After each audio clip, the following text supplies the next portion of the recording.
Hey everybody, welcome to the Faith and Fandom podcast. This is the Artists Alley Aftermath edition for 4th Friday, Fayetteville, April 2025. Hope you're doing well, and it was only a 3-hour event, so it shouldn't take too long to talk about, but we'll see. Yeah, it was an event. It was a lot going on. Wasn't bad, but it was, kind of a lot, but let's get into it. So 4th Friday is a outdoor festival in the downtown district of Fayetteville, North Carolina, which is a historic location. And they usually have different themes for every 4th Friday. They usually run March or April through October. So it's a good chunk of the year. And a couple of them will be nerd themed.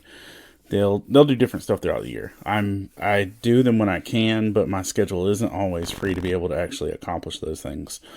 But this one coincided with the Dogwood Festival, which is one of the largest events in Fayetteville.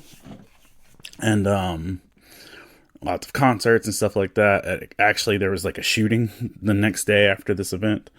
Didn't really affect me. And I don't think anyone was actually shot, but still shots fired is still an issue. But yeah, so let's get into it. First off, the parking was risky. I really thought that I was parking in a place there's a good chance I would get towed. But it was really hard to get anywhere because there was a festival and you had no idea if you're going to be able to get out or actually get anywhere. So I took my chances and made it out okay, sort of. We'll get there in the end. First up, I was on the corner of a street right in front of the Fayetteville Arts Council, which is a nice building, and it's across from a fancy restaurant. And when we set up our booths, we actually set them up in the street. They shut the streets down, which is a neat experience. I was also directly in front of a statue of Don Quixote and Sancho Panza, which is, some of my favorite characters ever. So I loved that. That was a good experience. And then I got to see Monica and LJ Bowens for the first time since LJ missed my poetry thing in February because of a blockage in his colon, which if you are connected with us or with LJ, you might know now that on his checkup, they went back and they found stage 3 colon cancer. And he's currently undergoing chemo, but he's also still going full tilt, like nothing's happening, because he's a gangster like that. But it was really good to see him again. One of my friends brought me Archway, which is nice, which is my favorite food in downtown Fayetteville. And this is my order, and I recommend this to you if you want to be zesty with your life. It's a smash burger with bacon, pimento cheese, a fried green tomato, chipotle sauce, sriracha, and I think that's it. And a side of okra, which is that's my jam, man.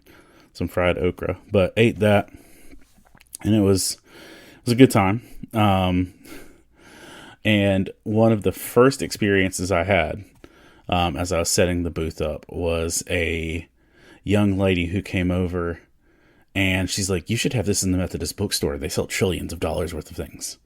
I was like, okie dokie, I'm probably not going to be in there. And she just was like going through things. And I was putting up pins.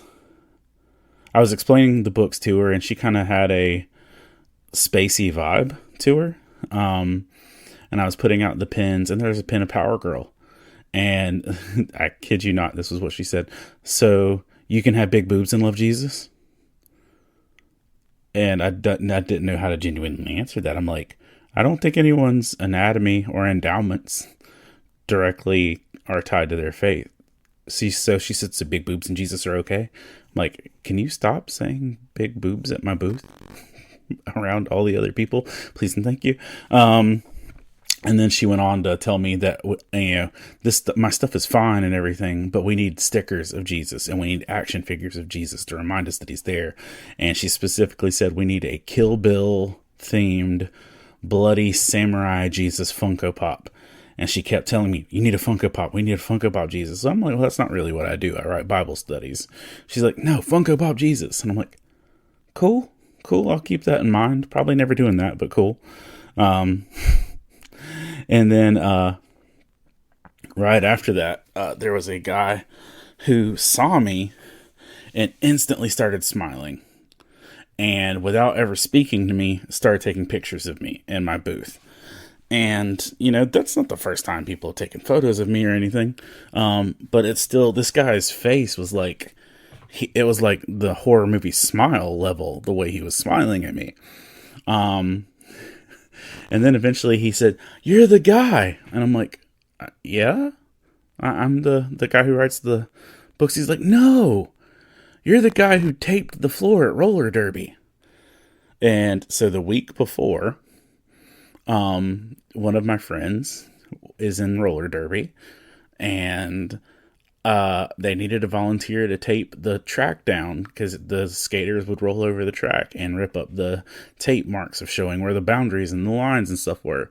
And so I volunteered for one service, and I put my whole freaking heart into it, of sprinting back and forth, running to put the tape down wherever it needed to go. And apparently I made an impression, and this dude thought I was super cool, and he was like, took a selfie with me because I was the tape guy. So that was fun. And, you know, I was like, you know, it was also not, it was just a gentle knock to my ego to be like, yeah, you're not that famous, bro. Like, people pay more attention when you put tape on the floor than when you publish a book.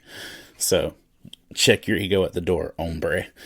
And, so that was a thing. And then another dude who was, came over and talked to me after a while, and he was eating at the restaurant in front of me. He's like, all right, man, you need to tell me what this is. And this dude was kind of dressed like he was in Boogie Nights. Kind of had a strong 70s vibe to him, yellow sunglasses, super cool style. And I told him what he about, and he's loved it. He's like, man, I didn't expect to see the kingdom represented here. And one of the things I got throughout the night was people just genuinely being like, I didn't expect to see Jesus here. I got that a handful of times. Again, this was only a 3-hour and some change event, but I got that phrase at least 6 or 7 times. Which is funny because like, there was like a parade of Hooters girls and employees walking out, passing out Hooters merch. And like, they started to walk towards my booth and kind of like curved it, like, hey, it's Jesus. And I was like, hi. But yeah, sold some sketch cards out the gate. Somebody was pretty excited about them. Bought a Larry Boy one and a few others. I had one couple that came by to say, hey, we signed up for the Mother's Day prom at your church. And, you know, not things I expected to hear downtown Fayetteville at a booth. Because that's at least an hour from where we were. My friend Mario B, who recently announced that he's running for mayor, came by, and we chit-chatted for a while, and that's good. And I saw a family walk by, and again, can't judge books by its cover, even if you think you know covers pretty well. There's a family that was walking by, and there was a dude that said "more than a preacher" on his t-shirt.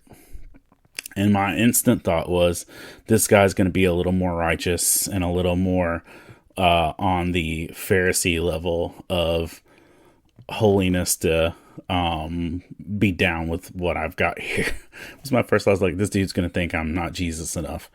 And then he's like, oh, I love this. And then we got talking, and he's like, Stranger Things. And like, we went into talking, and he was all into Stranger Things. And this man literally looked at me and said, what you know about Doctor Who? I'm like, probably everything. I have a kid named after a Doctor Who character. And he's like, what's the kid's name? And I'm like, Carmen Song, River Song, the Doctor's wife. He's like, cool. And we had a good talk. And, you know, again, can't judge a dude by a t-shirt. And that was my bad for even trying.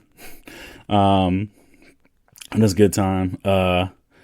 There was a blues musician that was stationed right next to me who played really cool, and it was neat to listen to throughout the night. I was also right next to the poetry cipher was. I had mentioned to the lady who runs it, Lauren, that I just put out a poetry book, so she put me right next to all the poets, and I didn't mind that at all. I got to hear cool poetry, and one of the things that was brought up a couple times throughout the night was that I was the one who officiated a wedding. My friend Carlos, or Cartier, I had officiated his wedding on the con floor of Oak City Comic Con while the whole wedding party was in cosplay. And several of his bridal party came up and talked to me that night, and which is not something that happens too often. And it's kind of a sad memory. Cartier had passed away while they were on a trip to like Thailand or something, and he had a heart attack and died, like on their honeymoon or something. I don't think it was their honeymoon, but it was definitely like a fancy trip. So that was kind of a jog. And then a lady came by and like freaked out over the God is a Fan of You shirt, and it turned out that she works with Manna Church in Fayetteville, which is kind of a big church network in Fayetteville, and wanted to see about maybe getting our stuff in their bookstore and all these things, and that was cool. Eventually, as it was getting dark, I turned lights on. I brought battery packs and all the things to turn on lights, because personally, I don't know about you, but I've been in events where it gets dark, and trying to sell books in the dark is not very groovy. But I was the first person with lights on, but the street lights of it did eventually came on, but I was really glad I had my lights too. And there are a few people that knew me and recognized me that I didn't necessarily recognize, but it was nice to say hi to them. Again, people were appreciative of the presence of just having Christian representation. A couple people said that specifically. And there was a mom that just was really excited about stickers and got to talk to them.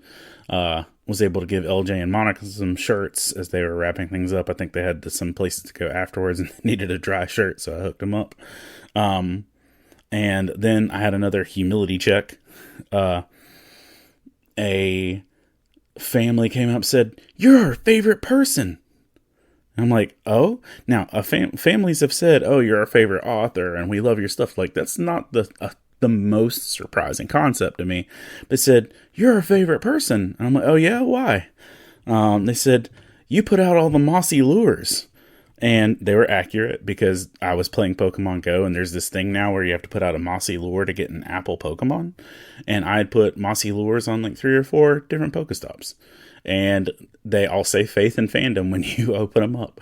And so I was like, yep, that's me. And we talked to this family for like 30 minutes, and we talked about faith and church hurt and leaning right and leaning left, and how hard it is to parent and special needs kids and all these different things. And we had a really good conversation, and I ended up giving the kids some of my custom Pokemon cards, and they freaked out about it, and it was pretty cool, and gave them like my Psyduck sketch and my Bellsprout. And I also got rid of some sketches out of my sketchbook that I never ever thought were going to go anywhere.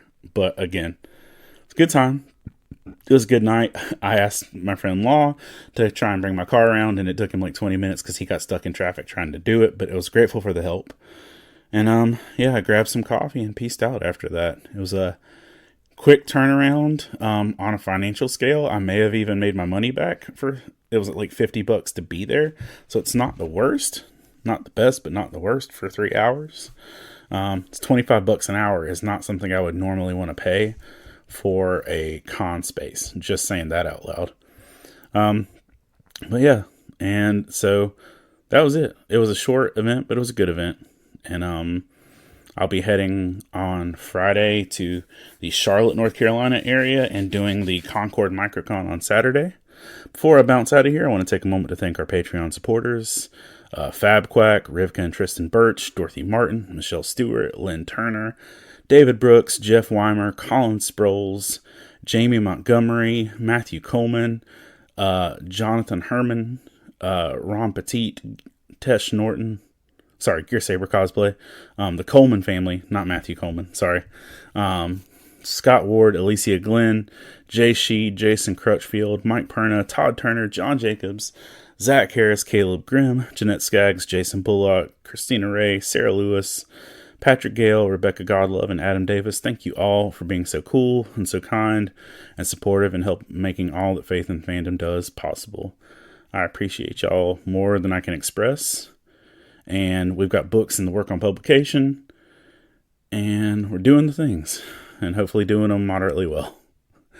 I appreciate y'all, and I hope to see you at a con real soon.